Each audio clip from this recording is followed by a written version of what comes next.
نحمده ونصلي على رسوله الكريم اما بعد فاعوذ باللہ من الشیطان الرجیم بسم اللہ الرحمن الرحیم۔ میری عنوان ہے رمضان کی فضیلت۔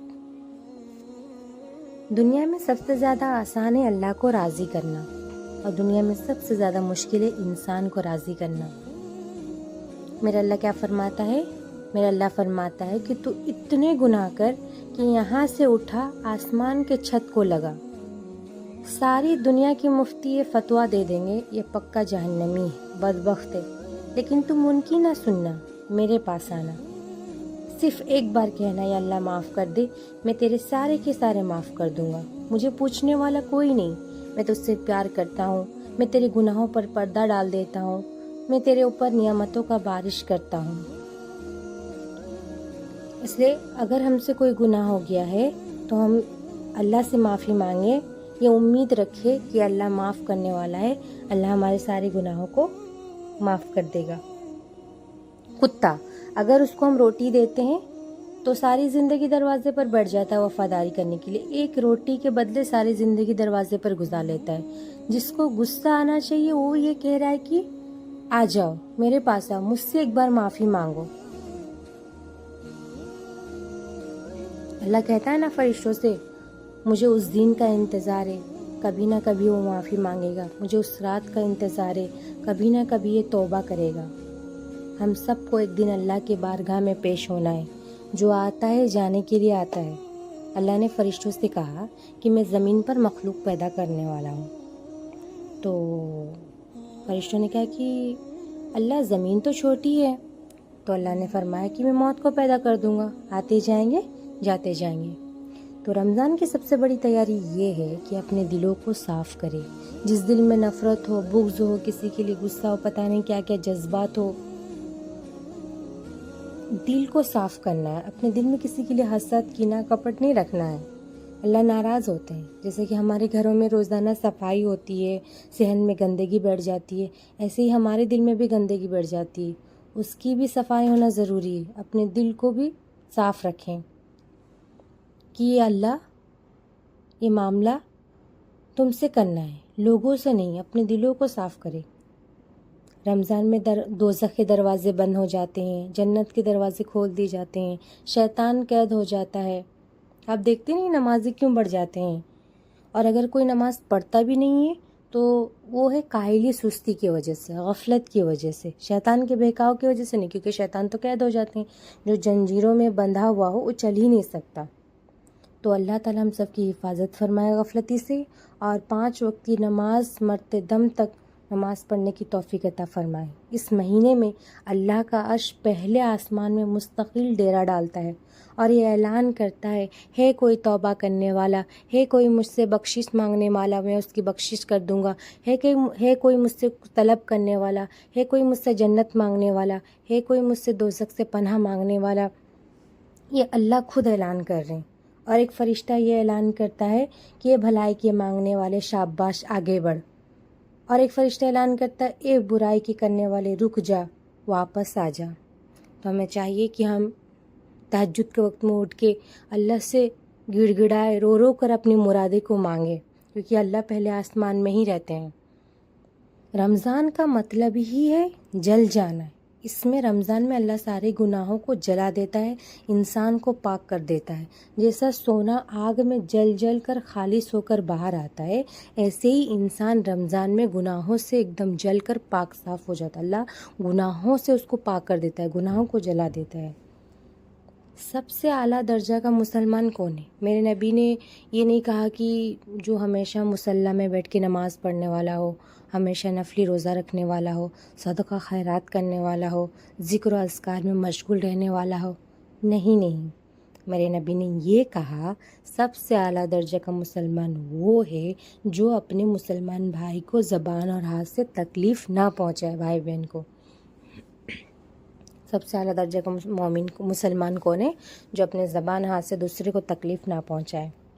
تو ایک مرتبہ صحابی نے کہا کہ یا رسول اللہ، ایک عورت ہے جو نفلی نمازیں بھی کثرت سے پڑھا کرتی ہے، نفلی روزہ بھی رکھا کرتی ہے، زکوٰۃ بھی دیتی ہے، لیکن زبان کی بہت سخت ہے۔ تو آپ صلی اللہ علیہ وسلم نے فرمایا وہ دوزخی ہے۔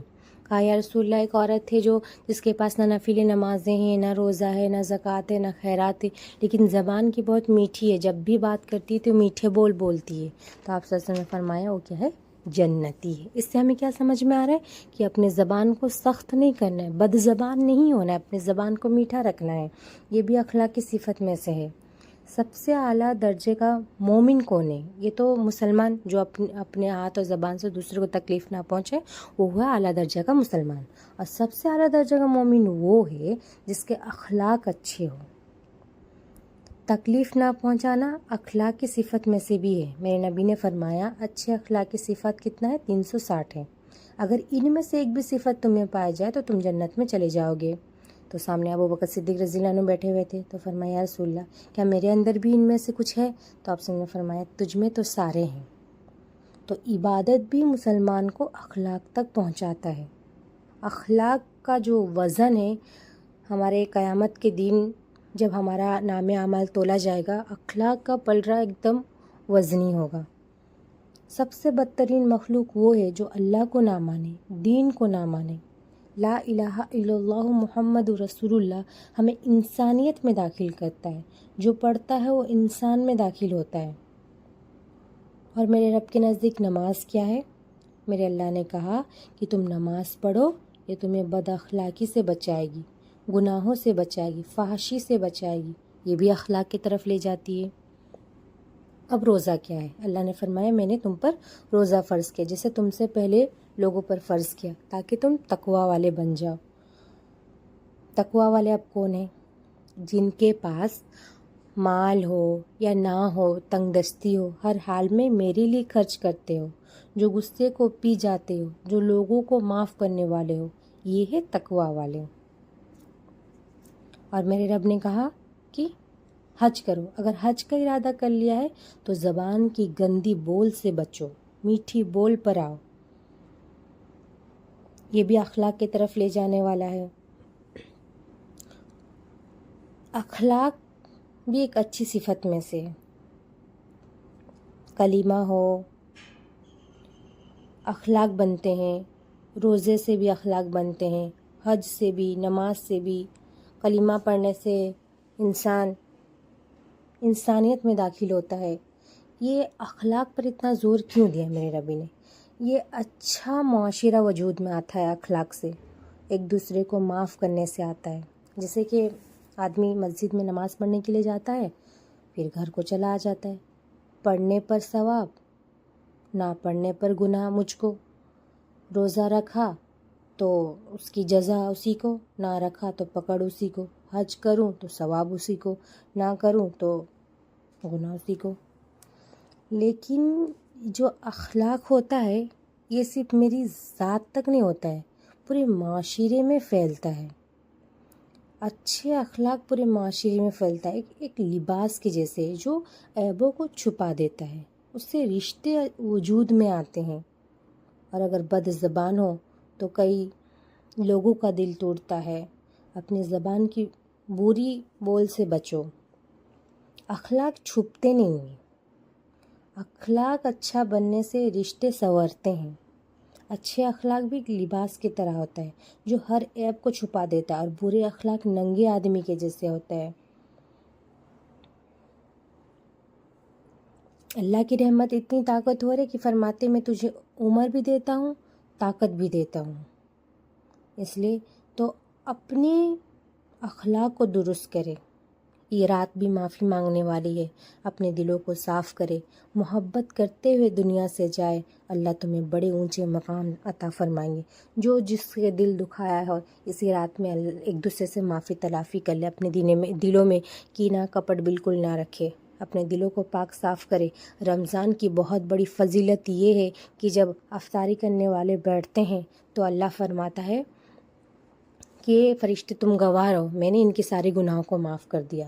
یہاں تک کہ اللہ فرماتے ہیں تمام آسمانوں کے فرشتوں سے، عرش کے فرشتوں سے میری تسبیح چھوڑ دو، ان کی دعاؤں پر آمین کہو۔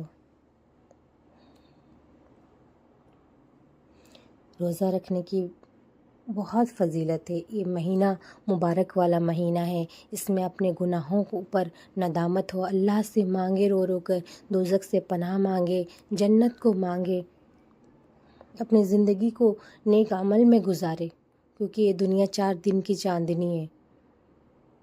اس لیے دعا کرے کہ اللہ تعالیٰ عمل کی توفیق عطا فرمائے، رمضان کو صحیح طریقے سے گزارنے کی توفیق عطا فرمائے. چغل، جھوٹ، غیبت، حسد، جلن، ہر قسم کی برائی سے، ہر قسم کی گناہوں سے بچائے. صرف روزہ رکھ لینا ہی روزہ کا نام نہیں ہے، بلکہ گناہوں سے بھی بچنا ہے، عبادت بھی کرنا ہے، تب روزہ ایک مکمل درجے میں پہنچتا ہے. وآخر دعوانا الحمدللہ رب العالمین.